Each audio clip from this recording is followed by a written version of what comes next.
President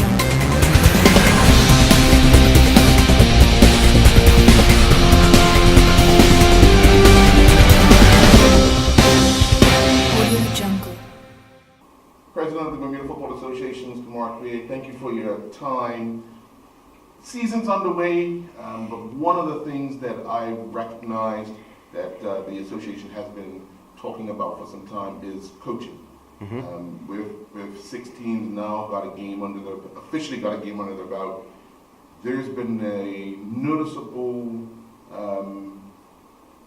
issue of what the association was saying at the end of last season, with coaches needing to be required to have certain licenses.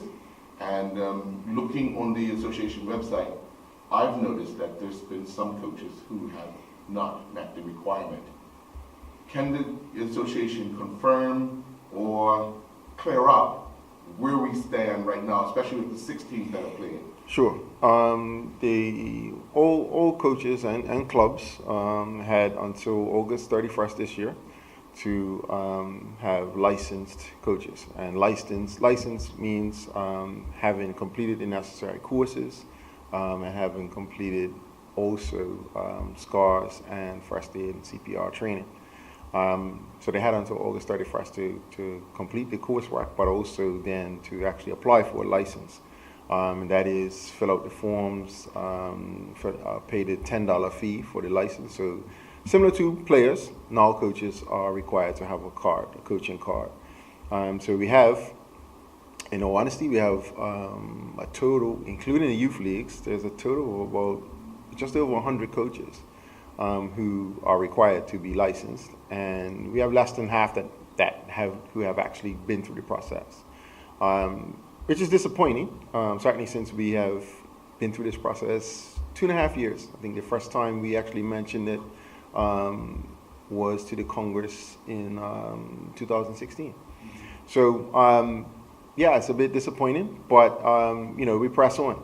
This whole initiative is about improving the game on the field of play, but also improving the product that we provide to our parents. So the consequences certainly are there's a fine for each team that doesn't have a licensed coach as of the registration period. So there's going to be quite a few clubs who are going to have fines to pay. And then ultimately for our competitive leagues, there's going to be game forfeitures, which we're going to come to that point.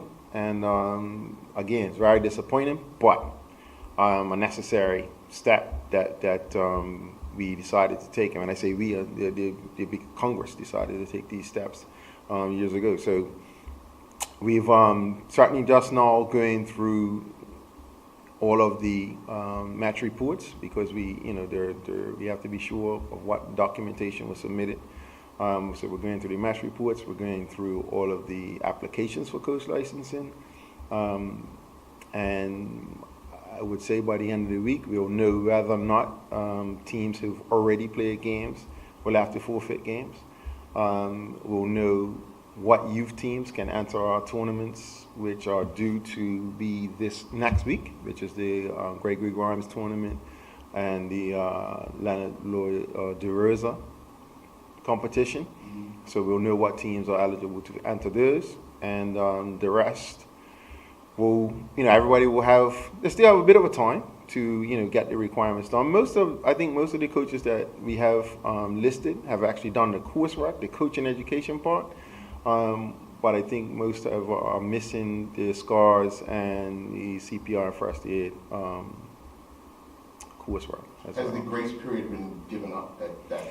Well, there wasn't a grace period. The deadline was the deadline. But what we did do, and it is the PDC thought it was an important step, because the last thing we want to be is punitive, So what the PDC did was come up with a mentor program for senior coaches. So if there's a senior coach who's coaching and he has done the C coursework, because at the senior level you're required to have a B license, and a Bermuda FA B license.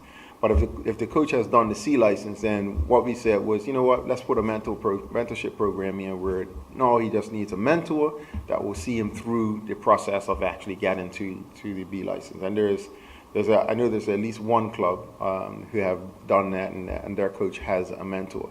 So ultimately, you know, we're the keepers of the rules here, and you know we have to apply them unbiasedly. Now, we've only seen 6 teams play, Mm-hmm.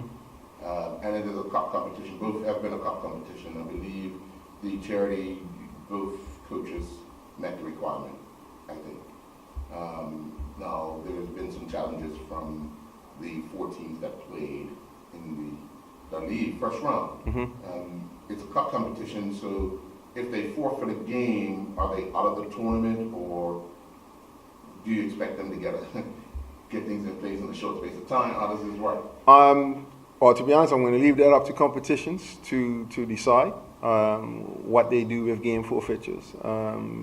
They will have that in the rules, and you know, rather than how they actually, you know, realign the tournament, I'll leave that to competitions to decide. And so Mr. Burgess is. He's been on notice that he may have some work to do. So that's down to competitions. The league football for the first division doesn't start until this Sunday. So there's still time, you know, and then the leave, and then is the following week. Then after that, there's Premier Division, and youth football doesn't start until the 21st of September. So there's some time, and there's some things that can be done. We're just hopeful that, you know, our clubs and our coaches actually get them done, so they're not negatively impacted. I just want to get you to say one more thing, because this is not a decision that the association has made. It's the decision that Congress, which are made up of the clubs, that made. Oh, certainly, yes. You know, this was, like I said, this was first introduced. The idea of licensing coaches with an actual license, like a driver's license, was first introduced in 2016 at the semi-annual Congress. The actual youth rules, which were first introduced that coaches should have a specific license to coach at specific age groups, was introduced by Derek Broadley many years ago, and those rules weren't enforced. But here we are today, where we're now enforcing the rule.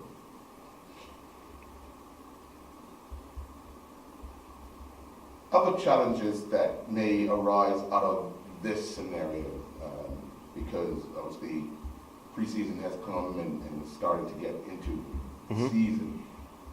What are these clubs to do if someone has been coaching and doesn't have a license at all? Well, at this stage, if they haven't done anything over the last 2.5 years, at this stage, there are what we did last year. We listed everyone on our website who had done the coach education coursework, and those persons that are listed on the BFA website is everyone who has done the coach education coursework. So they can certainly go on the website and look for persons who are not attached to a team, or even attached to a team, and you need them to come and coach at your club at whichever level. There's 400 coaches listed on the website. There is almost 50 B license level. There is 300 or so C license level, and so on and so forth. So there are people there. They just need to be approached and have a conversation with them. Yes, and it's certainly a change from what we've done in the past, and that we're not making any qualms about that. It is a change from the past.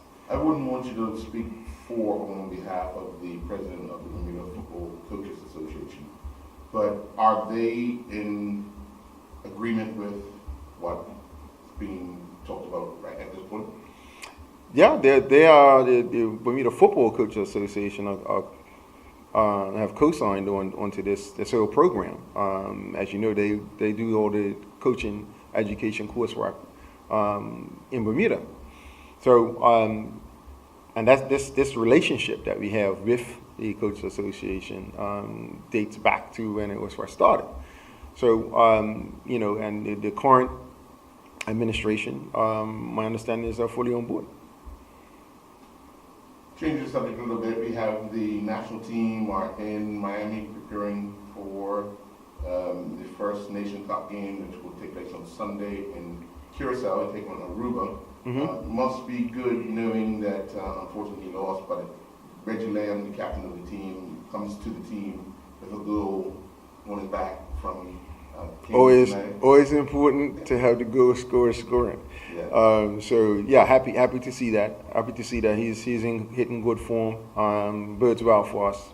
All the players really. If they're on good form at their clubs, whether it be locally or internationally, it bodes well for the country.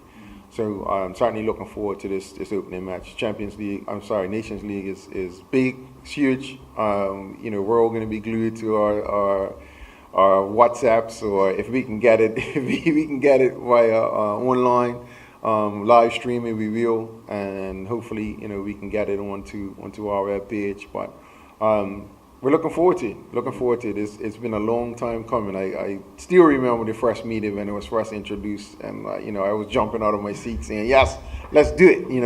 Right. So exciting times. How are we shaping up to promote the 2 local games?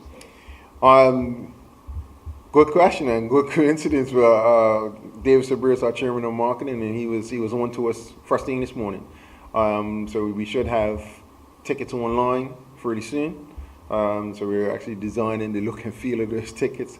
We're designing our VIP area, our VIP package for those who want to watch the games within the VIP area.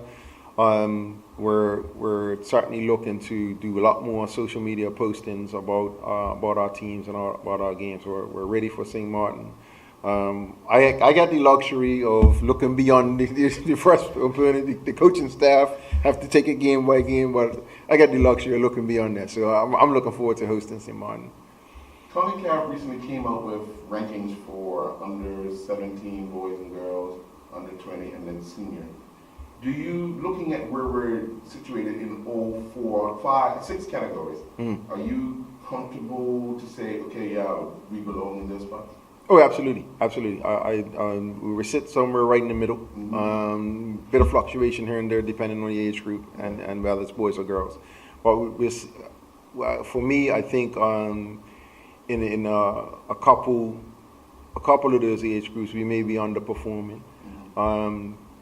And that's going to change. I can see that changing. Just even with our girls who just returned yesterday. Anybody who watched the match against was it Cuba? They had an opportunity really to be successful, and it just didn't pan out. And there's some things I think the coach yesterday admitted there's some things that we know that we've got to do. But happy where we are for now. 17 girls, 10. Yeah, so that's great. That's great. We'll see what our boys do next year. We'll see what happens to the rankings. And certainly we'll see where our men finish up and place in the Nations League. So I think our strategic planning is working. Right. Can we increase the pace maybe of our improvements? But I think we're happy where we are right now. Final question on the Nations Cup. If we finish top of the group, what is next? Is there another round? Yeah, no, it's not another round. There's a series of matches, and they're going to be put in an algorithm, and then CONCACAF will decide which division you get placed in, A, B, or C. Okay. So this is sort of like playing for position. Okay. So it's not quite a matter of topping the group. It's how you perform in these 3 matches, the 4 matches. The way the pots were organized, you had people that were in pot A, which are going to be ranked a little higher, which is El Salvador for us, and then you have people that were put in pot D, which are ranked below us. So you get to play teams right through the whole spectrum, right. And then once it goes in the algorithm, it'll say, well, you know what, Bermuda is in Group B. I know the technical director wants, I know the senior coach wants. I'll leave them to say what they want, but you know, we'll see where we land. Yeah. Okay, last question on the coaches' situation. You said earlier by the end of the week we should know what's going on. How sure are you that it could be as soon as the end of the week? Oh, I'm very sure. Vance Brown's in the office right now, going through all of the applications, and he's due to give a report back to the player development committee, and then certainly if there's any fines to be levied, that goes into the finance department, blah blah blah, so on and so forth. So by the end of the week, we'll know fines, if any. We'll know if there's any match forfeitures, which I hope are not.